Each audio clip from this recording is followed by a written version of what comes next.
All right. In this video, I want to talk about the it. The gates of hell shall not prevail against it. What is the it? Now that is very important.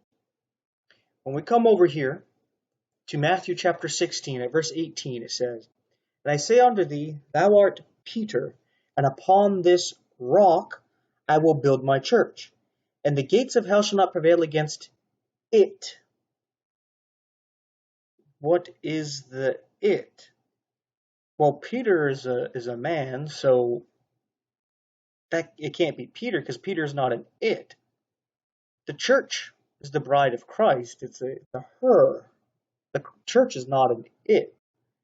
There's nowhere in the scriptures where Peter is referred to an it or the church is referred to it as an it.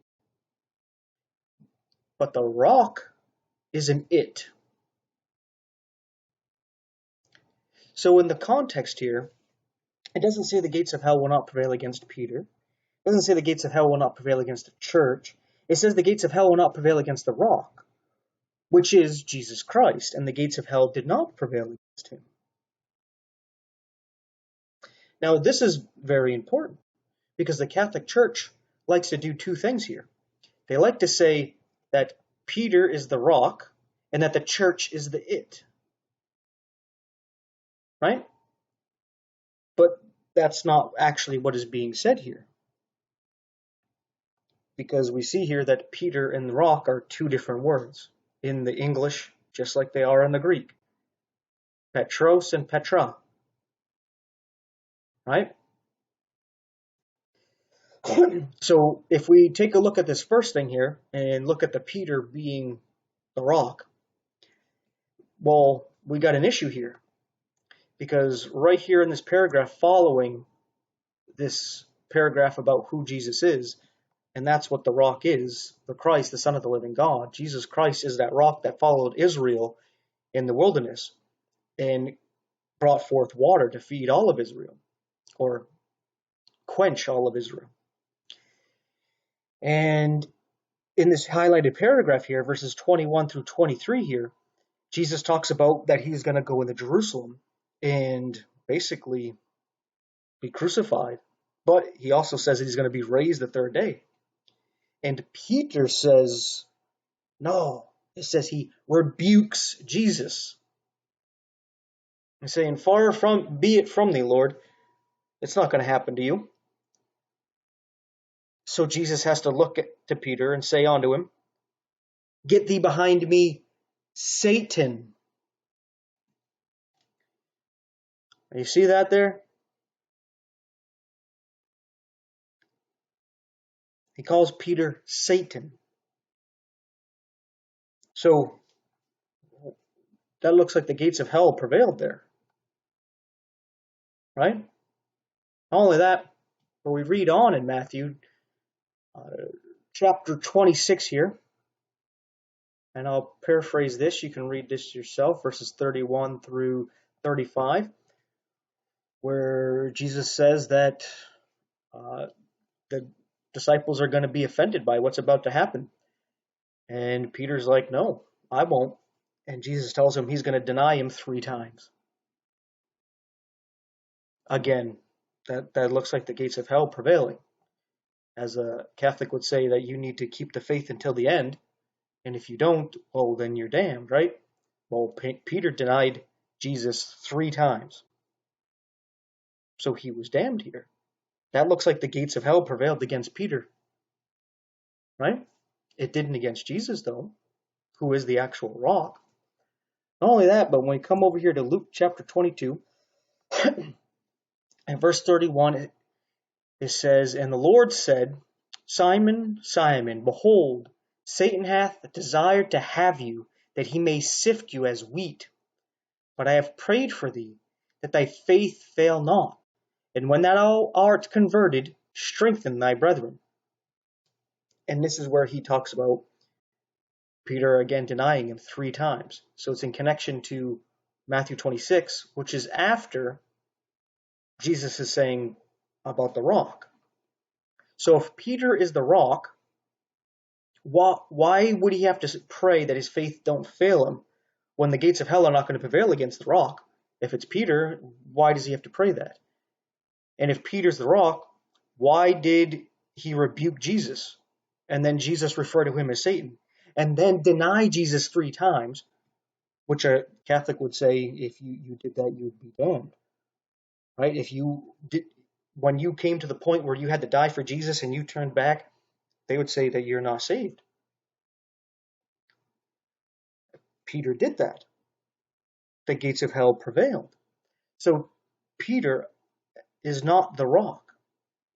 There's so many ways to look at this, as I talked in other videos about Peter being Petros, rock being Petra, 2 separate words, just like we see here in the English. It's because Peter is a stone built upon the rock, upon that rock that is Christ, the Son of the living God, as Jesus is that rock that followed Israel in the wilderness and brought forth water to quench all of Israel. Right? And like we read in 1 Corinthians 3, verses 10 and 11, there's no other foundation that can be laid but Jesus Christ. And we are judged by what we build upon Jesus Christ, not upon Peter, Paul, the apostles, or the church, but upon Jesus Christ himself. So you need to be right with God, as Paul also tells us in, I believe it's 2 Timothy, might be 1 Timothy. I think it's 2 Timothy 15, 2:15, where he tells us to study to show ourselves approved unto God, right? Or a lot of Christians, they're trying to do things to show themselves approved to the church, to the clergy, to their fellow man, not to God. And it shows as you know them by their fruit. But anyway, I just wanted to talk about that because I didn't slow down to really think about this, the it here. Because I kept hearing the Catholics say it over and over. And if you keep telling a lie over and over again, people start to believe it. And I didn't have any other foundation. So them kept saying it. I always just referred to, the church, the gates of hell won't prevail against it. And if we take it as the church, it also again refutes the Catholics, because when you ask them, what does it mean for the gates of hell to prevail? They say, well, to be lost, to no longer exist, that's the gates of hell would prevail against you. You'd be like, okay, what is the church? Well, the church is the body of Christ. The church is the bride of Christ. The church is one body made up of all the believers. Right? If there's no men or women, children that believe, then there is no church. Right? The church is a gathering. It's an assembly. Right? So if there is no believers, then there is no church, because it's made up of the believers. You can't have a gathering of nothing. It needs us for it to exist. So if the gates of hell will not prevail against the church, that means the gates of hell cannot prevail against us. That means once saved, always saved. Once you're built upon the rock, Jesus Christ, you're saved. Because if you could be lost, well, then this is a lie. The gates of hell prevailed. You see, the Catholics have a very warped view when it comes to the church. Because they'll say the gates of hell will not prevail against the church. And basically what that means is the church has this unlimited grace where no matter what, it is saved.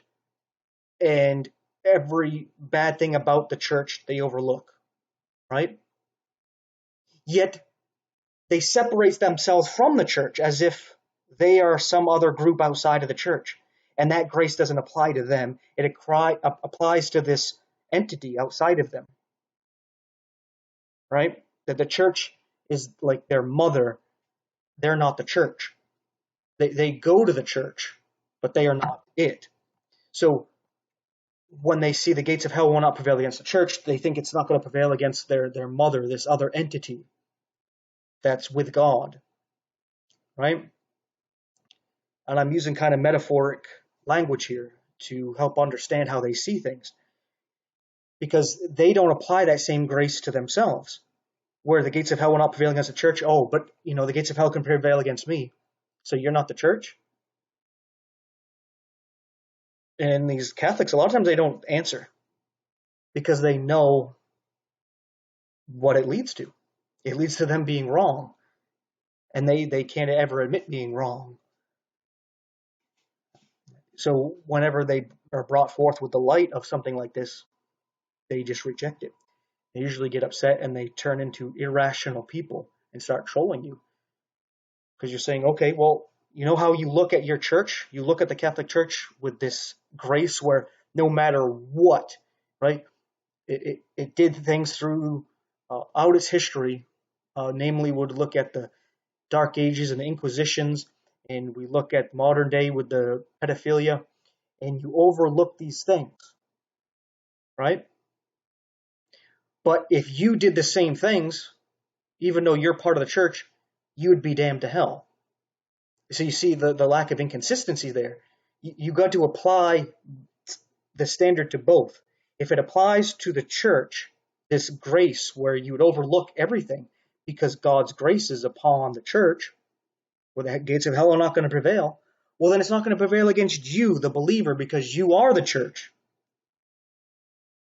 And if you're going to be condemned, if you were to do the Inquisitions and put people in prison, torture them, kill them, burn Bibles, and molest children, well, then you need to apply that same standard also to your church, and they're condemned as well. So you see, it's very inconsistent. It doesn't make any sense. But again, it's a double standard. It's a forked tongue. It's Babylonian, that confusion. That forked-tongued snake speaks out of both sides of its mouth, contradicting things. And for some reason, people follow that nonsense. It just doesn't make sense. But somehow, it's definitely something spiritual that blinds them. They're able to follow along with these inconsistencies, which obviously don't make any sense. I mean, don't make any sense at all. So when it talks about the gates of hell shall not prevail against it, the it is the rock that is Jesus Christ. It's not Peter, as we saw the gates of hell prevail against Peter after he was supposedly called the rock and the foundation of the church.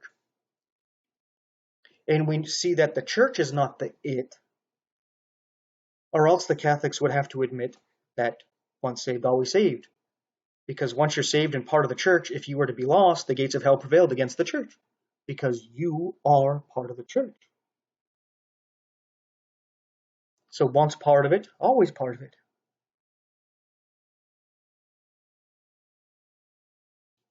You see, the Catholics don't like that kind of mindset because they use a lot of guilt and fear to control their people. They need to have them in fear of losing their salvation and being kicked out of the church and going to hell so that they can keep them under their thumb, jumping through all those rituals and paying the tithes and alms and all this stuff, so that they're just a cash cow, as Peter warned that the false teacher would come in making merchandise of them. And that's exactly what these people are doing, saying they're taking a vow of poverty, yet they don't ever have to worry about shelter, clothing, or food, right? I mean, imagine if you could take that kind of vow and not have to worry about those things. Matter of fact, probably have very nice housing, clothing, and food after you've taken that vow. That would be very nice, right? Yet, yeah, these Catholics, they're something else, right? But yeah, I guess that's about it. I mean, I could keep going on there, but it's like talking to a wall at times, or to a parrot. It's probably more like a parrot that very easily can become a wall, where there's just nothing, because you tell them things, and just like a parrot, you can't have a conversation with a parrot. It doesn't really understand what you're saying or what it is saying. It just repeats the noises that it hears. And when you talk to these Catholics, that's what they'll do. They'll repeat just the same thing over and over. I've been talking to Catholics for years, and there's this one guy who'll say the same argument he's been saying for years, no matter how many times I've shown him how he's wrong, and he knows how he's wrong, but he keeps saying it anyway. And that has to do with the thief on the cross, where I use him as an example of how you can be saved without being water baptized. Key being water baptism, right? He wasn't water baptized, yet he's still saved. And this fella has been saying for years, I think it's closer to 3 years now. I think started these conversations with these people around 2020, maybe even 2019. But anyway, he was saying that he was baptized with the baptism of blood because he actually took on the passion of Jesus. And it was like, okay, so the other thief did too then.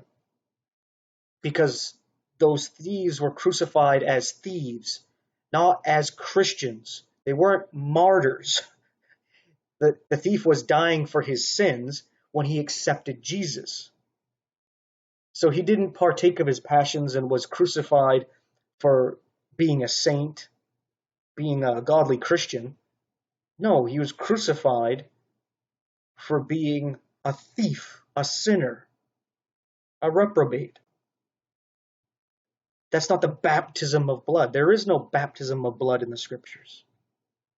Matter of fact, 1 Corinthians 13, when it talks about love as charity, it says that even though you give your body up to be burned, it means nothing if there is no love, there is no charity.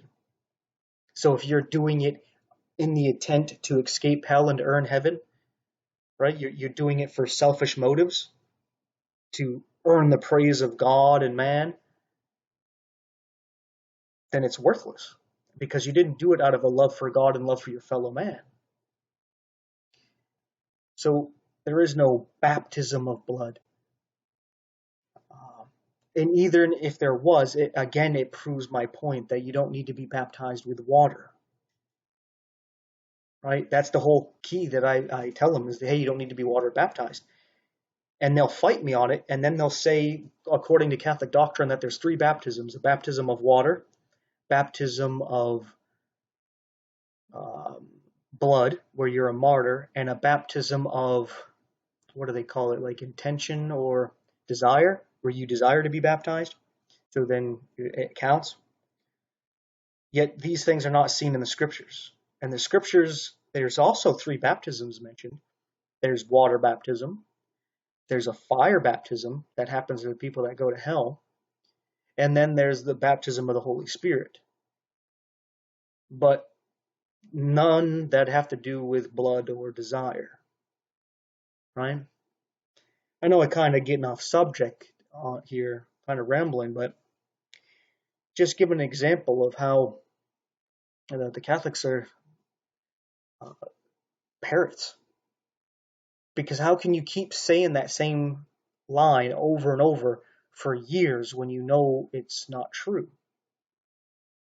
He died as a thief, and you call him a martyr.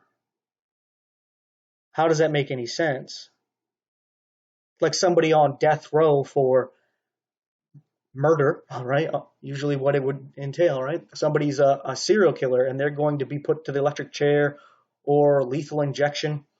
And right while they're getting electrocuted, right before it happens or before they get injected, they accept Jesus, and you're like, oh, look at the martyr, getting the baptism of blood, taking on the passion of Jesus.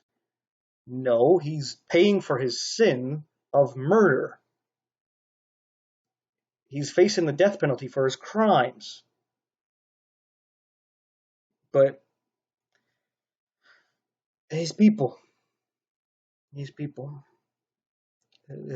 you're probably more likely to get through to a parrot than you would get through to these people. But anyway, thanks for watching. That fella couldn't join the church. He couldn't join the church He couldn't get baptized. He couldn't get baptized. He woke up with God. He woke up with the devil. Are you saved? Amen. So that fella didn't take the sacraments. Didn't take the sacraments. Didn't say the rosary. Didn't say the rosary. Didn't tithe. Didn't tithe. He went to heaven. He went to hell. You saved? Didn't keep the law. He didn't keep the law. He broke the commandments. He broke the commandments. He didn't keep the golden rule. He didn't keep the golden rule. He woke up in glory. He woke up in the pit. Are you saved? You're saved. If you're not saved, you're over here or you're over here. You sure ain't in the middle. He said, Lord, remember me, thou comest thy kingdom. And Jesus turned to him and said, Verily I say unto thee, today shalt thou be saved. Just like that. You have been saved? If you ever saved, you were saved like that.